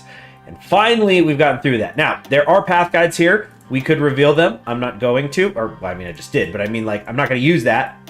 We're going to try to do it blind. And like, I know this other stuff. And of course, credits to everyone. Oh, they have a little message, actually. Welcome to Kaiser... Oh, who's that? Sorry, my phone. Welcome to Kaiserreich 1.4.1, all the Russias. Our team has been working hard from every corner of the world to bring this new version to you, and we couldn't be more honored that you are choosing to play it. We hope you will enjoy playing Kaiserreich as much as we did making it. And then like there's all the people here, so shout out to everybody from Alfinia to there's an angel on the team.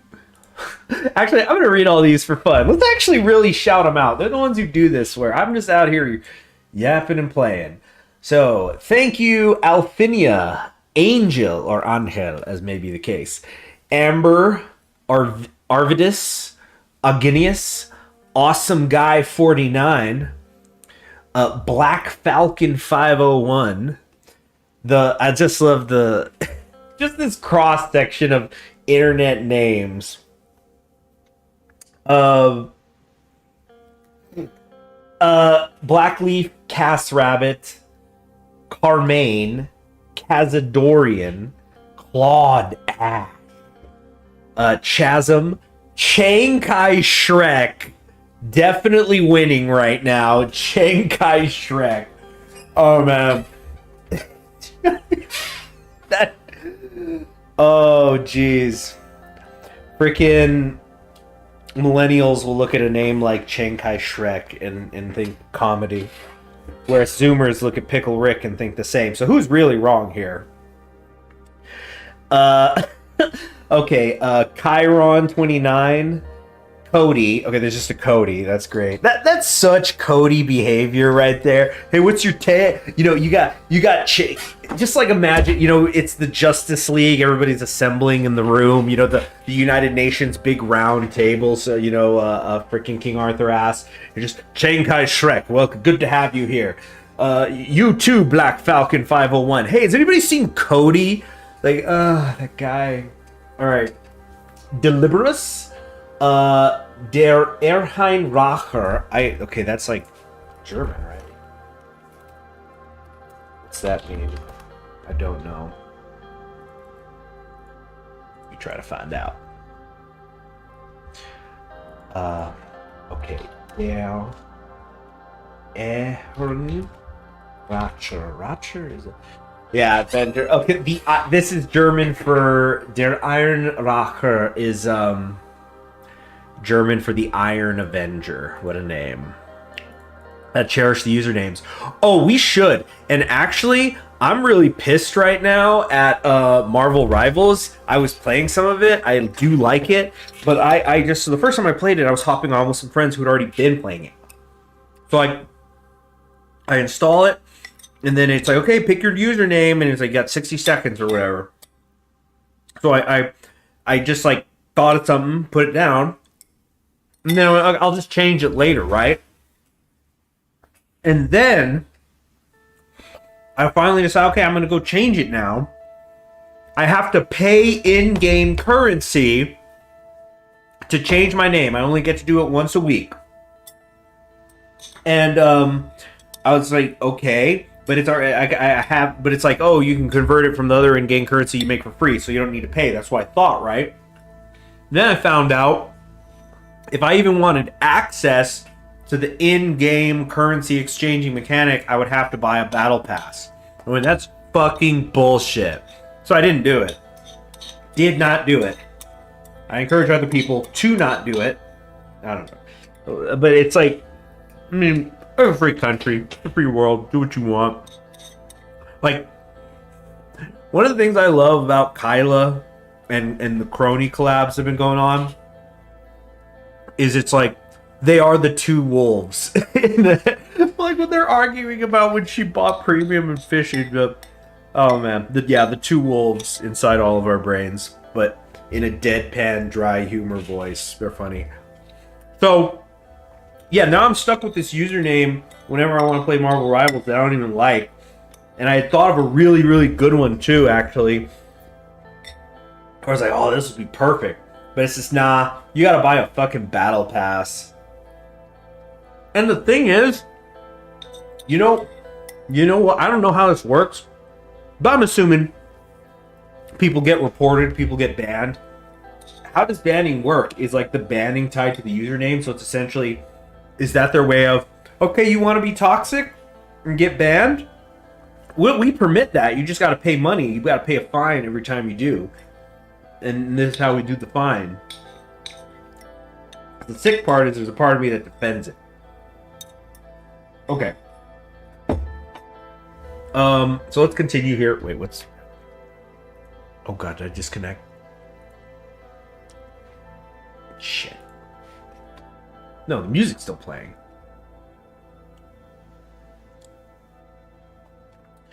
Oh yeah, that coup attempt in Korea. What a geek of a coup attempt. I hope they put that guy against the wall. I don't know what the context is fully, honestly. But just like, I mean, if you try to do a coup of a democratic nation and you geek out like that, you got to be put against the wall just on principle, you know. Okay, let's keep reading these. So we have the Iron Avenger Duo Decks. Daddy. Falling Robin. FedEx. Wow, you're telling me FedEx made this shit? Freaking advertising in Japan. Coca-Cola is gonna sponsor the Mikorone 24 stream next year. Advertising in the West. FedEx helped develop Kaiserreich. I'm the old though. I remember the olden days when we didn't pay for that stuff. Yeah, exactly. Actually, I saw a quote from, I really have got to sit down and watch Arcane, because like all I hear is nonstop how good it is.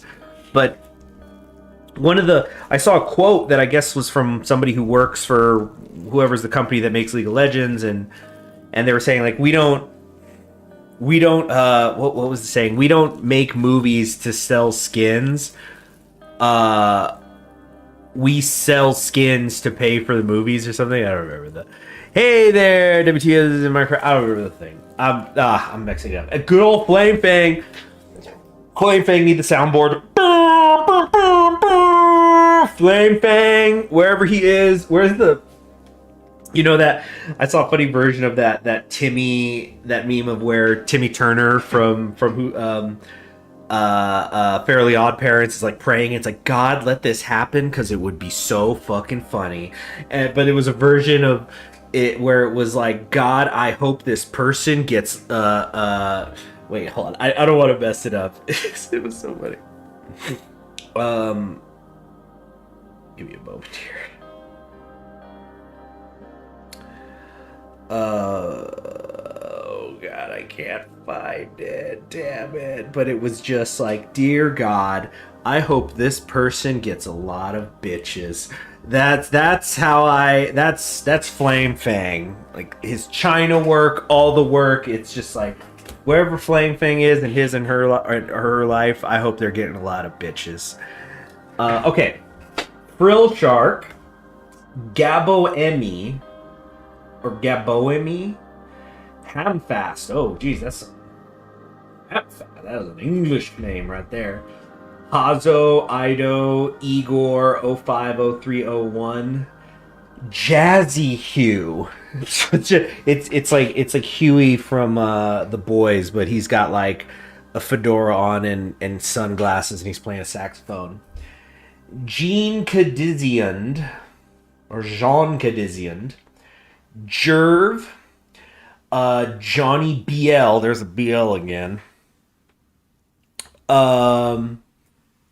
Gano, Katie Luca, Kergelly, K Fate Weaver, Clitnar King, Clintar King,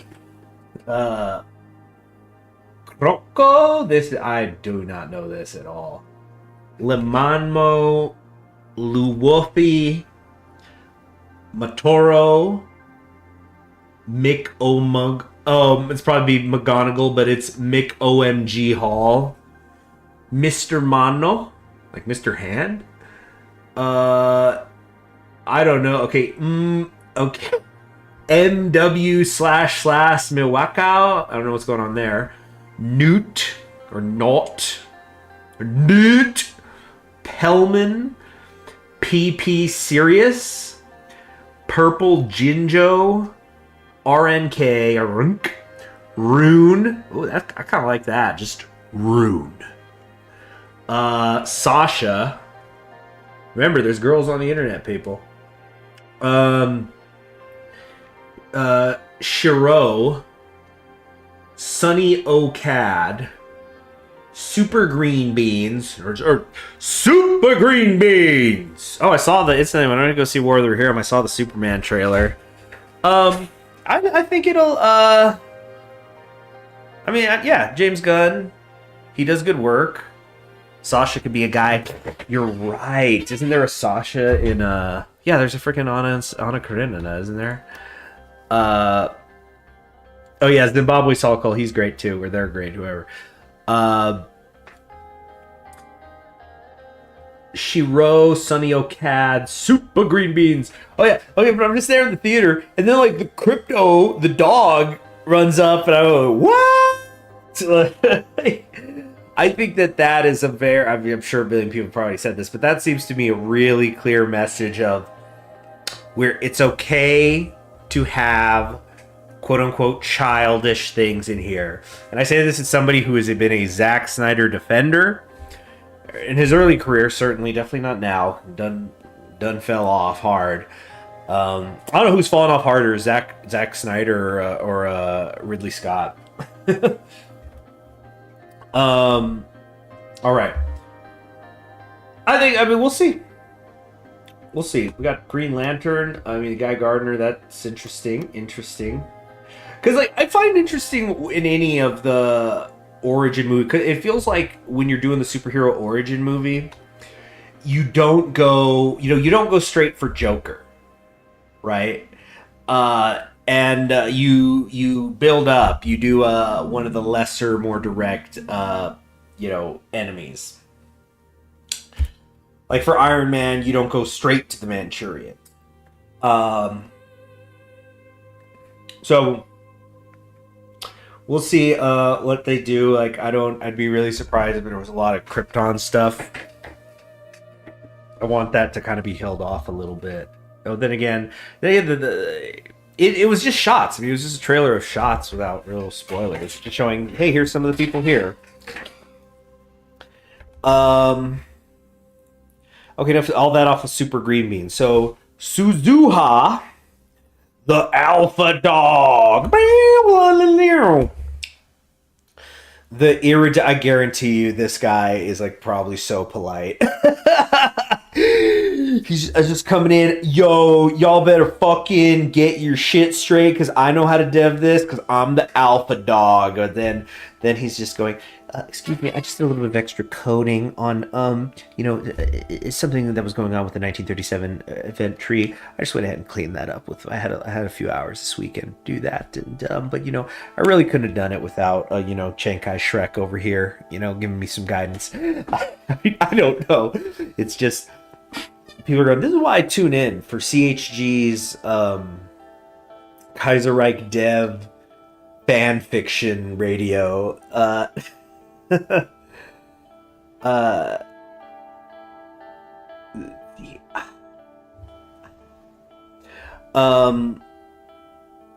So okay, the alpha dog, the irredentista, the Italian JoJo, Toaster, Vidyaorsgag, Vladimir Lemon. Okay, so you got Vladimir Lemon, Chenkai Shrek. These two are either like best friends or they just fucking hate each other's guts. The best girl from Steins Gate worked on this. Zimbabwe Salt Co.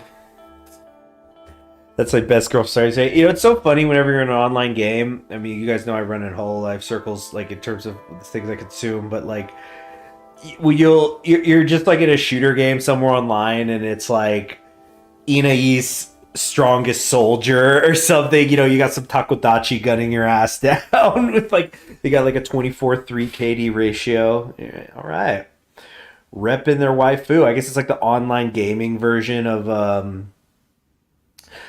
like the what do they call the cringe cars, the Idaki or whatever, where people will put like their anime waifu on the frame of their car and do like racing. So they're like, you're gonna get fucking smoked by somebody with like Sailor Jupiter on their on them. She's like shooting the beam out of her wand on the back while leaving you in the dust.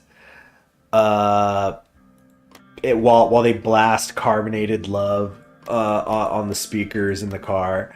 All right, and then finally Zimbabwe Salt Company. That'll go over well. And gosh, it's been 2 hours.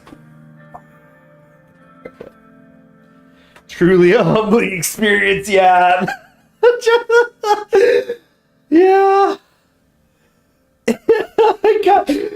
I was doing okay in Apex, and then I got fucking spawn killed 10 times in a row by somebody whose gamer tag was Nene's 140,693rd husband. Just made me go home and rethink my life. Even though I was sitting at home, the salt must flow. But you know what we're gonna do here? I think 2 hours is good for the comeback. What I think I'm gonna do, jeez, it's the holidays, but things are constantly in flux. I'm gonna be trying to, yeah, you know what? Let's just talk about what's the plan here going forward. So, to review, we're gonna do this Russia run. We gotta go before. I can't retire this channel without doing like how he was so famous for 20 minutes into a half-hour episode, he hadn't unpaused yet. Towards the end, he just didn't unpause on the first one. And it's like he got totally out of control. He didn't give a shit anymore. But I think what we're going to do here is I'm going to finish those two. So let's talk about scheduling going forward. Now, the next week is going to be very in flux. It's the holidays. And then I'll be going back to work as well. The thing is, where I'm working right now, I've got good steady hours, or I should say, the kind of steady hours where I can pick up more hours if I want, but I mostly know when my days will be free. So I want to be streaming more. The thing is, in terms, I should be able to stream 5 days a week, Monday to Friday, and then, it's ironic. I'm gonna have to change it once I switch over to what the new channel will be one day. But I found myself not wanting to stream as much on the weekend because streaming feels structured at times, and I want the weekend to just freeform whatever I want to do. But anyway, I'm also potentially going to be switching jobs, which would also be, though, if I did switch jobs, I'd have consistent hours. So what I'm basically saying is I'm blessed enough that in January, I know I'm going to be able to continue to stream more. I'm going to try to stream more before the end of the year. Probably going to do... actually, I might not be able to do a New Year's Eve thing. I might have to, but I'll try to maybe do a New Year's Day thing. Yeah, Eve is looking crazy, actually. Maybe not that crazy. More that I'm going to have a full morning. But anyway... So a lot more consistent streaming is going to return while we work on this until further notice. So I should definitely stream on Sunday for sure. Tomorrow, Saturday, I don't know.